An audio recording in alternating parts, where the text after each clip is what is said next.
Hello guys! Mabuhay! Nandito po tayo ngayon sa Sir George Salon. Dito po sa may Star Mall na branch nila. Try ko yung kanilang ribbon na may Brazilian at saka color. Ayan. Ayan po, yung gumagawa po sa akin. Wala pa siya, kaya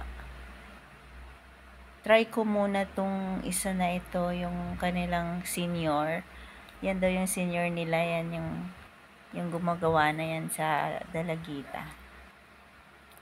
Ayan. Kasi yung yung gumagawa sa akin, nagbago yung schedule, mamaya pa daw mga 1 yung dating.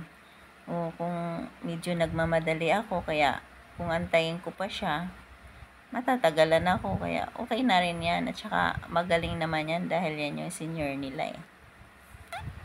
Tayin ko na lang na matapos kasi mabilis naman siyang gumawa.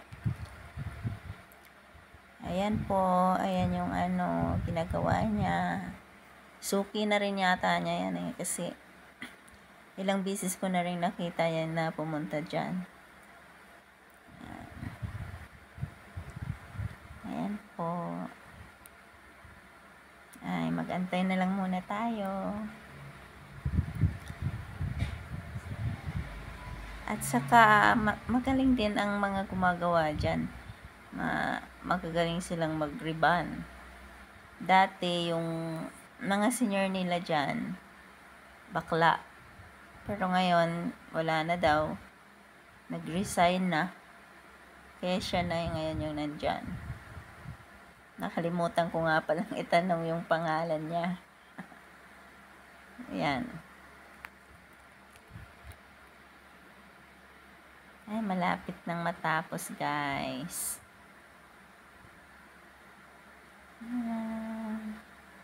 May mga dumating pa. Marami din namang nagpapagawa dyan sa kanila. Kasi okay rin naman yung gawa nila. At saka, hindi ganun kamahal yung kanilang singil. Tama-tama lang sa budget.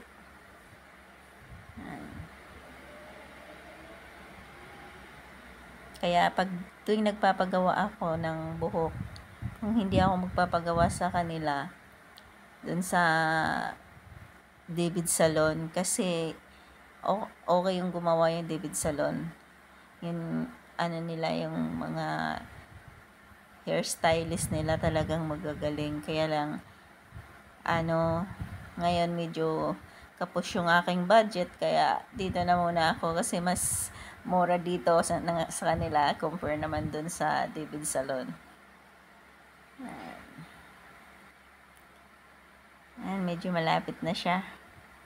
At tatapos na rin yan.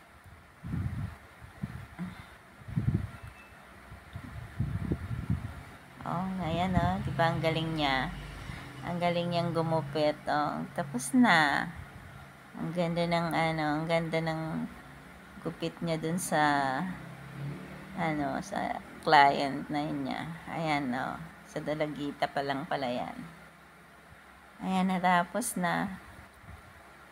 Ay, nako. I-analyze pa yata niya yung buhok ng isang client na bagong dating.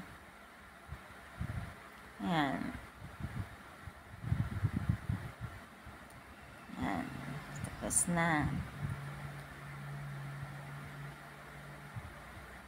Ay, ang haba din ng kanyang buhok. Parang plano yata niyang ipariban din. Tsaka ipa-Brazilian katulad ng gusto kong gawin sa buhok ko. Kaso ang problema yata niya, masyado daw nalalagas yung buhok niya.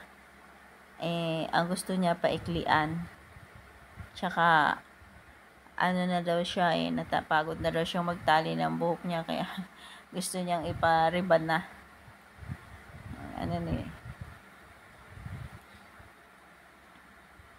Ayan, malapit nang matapos.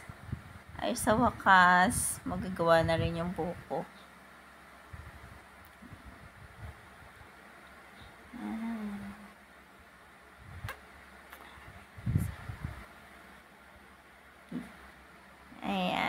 ko, nilagyan na ng ano. Titingnan maigi yung kanyang buhok tigib, guys.